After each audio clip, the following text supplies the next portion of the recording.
सभी छात्र छात्राओं को मेरा नमस्कार। आज हम जानेंगे भारत के भौतिक विभाजन के बारे में कि भारत के कौन कौन से भौतिक प्रदेश हैं। तो आइए सबसे पहले हम जानते हैं ये जो भारत का ये वाला जो भाग है, ये वाला जो पार्ट है वो कहलाता है पठारी भाग, पठारी प्रदेश। ठीक है ना।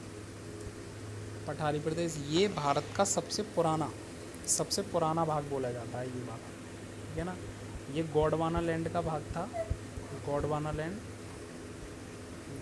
लैंड का, जो कि पेंजिया के दो हिस्से हुए थे, लॉरेशिया और गोंडवाना लैंड। तो गोंडवाना लैंड से ये टूट करके, ये गोंडवाना लैंड से टूट करके इस तरह से, और ये यूरेशियन प्लेट से टकराया। ठीक है ना। तो फिर यहाँ पर ये हिमालय पर्वत की उत्पत्ति हुई। हिमालय पर्वत की उत्पत्ति होने के बाद में यहाँ पर ये हुआ मैदानी भागों का निर्माण। ठीक है ना। तो ये मैदानी भाग हैं, ये सबसे नए भाग बोले जाते हैं। ठीक है ना, मैदानी भाग। तो अगर कोई पूछता है कि भारत की भौतिक संरचना में सबसे नवीनतम भाग कौन सा है, तो ये नवीनतम भाग है, ये है मैदानी भाग। ठीक है ना। ये सिंधु नदी है, यहाँ पर ये गंगा नदी है और ये ब्रह्मपुत्र नदी है। तो हिमालय पर्वत की नदियाँ हैं ये तीनों। कौन कौन सी? ये हिमालय पर्वत का भाग है, मैंने बताया था अभी आपको, ये वाला ये हिमालय पर्वत का भाग है। ठीक है ना। तो हिमालय पर्वतीय भाग से बहने वाली जो नदियाँ हैं, एक सिंधु नदी, एक गंगा नदी और एक ब्रह्मपुत्र नदी, तथा इसकी सहायक नदियों के द्वारा इस वाले भाग का निर्माण हुआ, ये वाला, और ये ब्रह्मपुत्र से ये असम और ये सारा मैदानी भाग ये निर्मित हुआ। ये भारत का सबसे नवीनतम भाग है। ठीक है ना। अब सबसे प्राचीन भाग यानी सबसे पुराना भाग पूछा जाए तो ये है दक्कन का पठार। दक्कन के पठार में ये सारा क्षेत्र आ जाता है। इसी के भाग हैं छोटे छोटे, ये छोटा नागपुर का पठार बोल दिया जाता है, इधर कर्नाटक का पठार है, इधर ये तेलंगाना का पठार, ये दंडकारण्य का पठार बोल दिया जाता है। ठीक है ना। इसके बाद में ये डेजर्ट भी पड़ता है, इसको बोलते हैं थार का मरुस्थल। ठीक है ना, थार का मरुस्थल है। इसके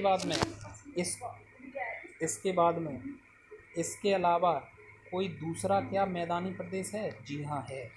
कहाँ पर है? ये तटीय मैदान कहलाते हैं। ये क्या कहलाते हैं? तटीय मैदान। क्योंकि यहाँ पर भी पर्वत श्रृंखलाएँ हैं। ये पर्वत श्रृंखलाएँ, इसको ये पश्चिमी पर्वत श्रृंखला बोलते हैं, इसको पूर्वी पर्वत श्रृंखला बोलते हैं। ठीक है ना।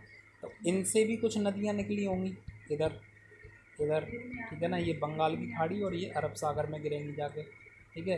तो इन नदियों से, जैसे कि माही है, और ये जैसे इधर है कर्नाटक में शरावती नदी है।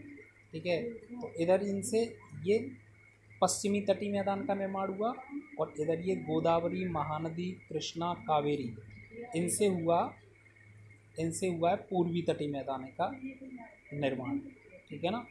तो अगर कोई पूछे कि भारत की संरचना में सबसे नवीनतम भाग है वो कौन सा है? मैदानी भाग। ठीक है ना। ये तटीय मैदान भी कहलाएंगे, ये भी नवीनतम भाग ही हैं। ठीक है। सबसे पुराना भाग कौन सा है? पठारी प्रदेश। ठीक है।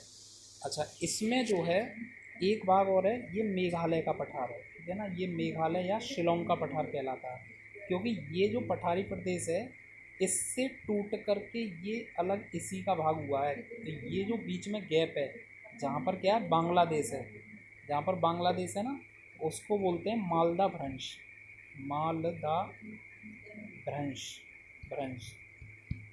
ठीक है ना। क्योंकि जब ये जो पठारी प्रदेश है, ये इंडियन प्लेट है, इसको तरीके से हम बोलते हैं इंडियन प्लेट। ये जब यूरेशिया प्लेट से टकराई थी, यहाँ पे ये यूरेशिया प्लेट है, इससे टकराई थी, तब ये वाला जो पार्ट है इसमें भ्रंश उत्पन्न हो गया था यहाँ पर। ठीक है ना। तो इसलिए छोटा नागपुर के पठार से ये मेघालय का पठार टूट गया था, और यहाँ पर मालदा भ्रंश का जन्म हो गया था। ठीक है ना। तो कोई पूछे कि मालदा भ्रंश कहाँ पर है, तो वो है बांग्लादेश में। ठीक है ना। इसके बाद में ये थार का मरुस्थल मैंने बता ही दिया था, ये पठारी प्रदेश हो गया, और ये है पर्वतीय प्रदेश, ठीक है ना। तो इस तरह से ये भाग एक बार फिर से रिवाइज कर लेते हैं। ये भारत का पर्वतीय प्रदेश है, हिमालय पर्वतीय प्रदेश, ठीक है। ये मैदानी भाग, ठीक है। ये प्राचीन भाग है, ये मतलब पठारी प्रदेश है। ये थार का मरुस्थल है, और ये है पश्चिमी तटीय मैदान, और ये है पूर्वी तटीय मैदान, ठीक है ना। इसके बाद में इसमें इतना ही पूछा जाएगा। बताना कमेंट करके कैसा लगा वीडियो। धन्यवाद।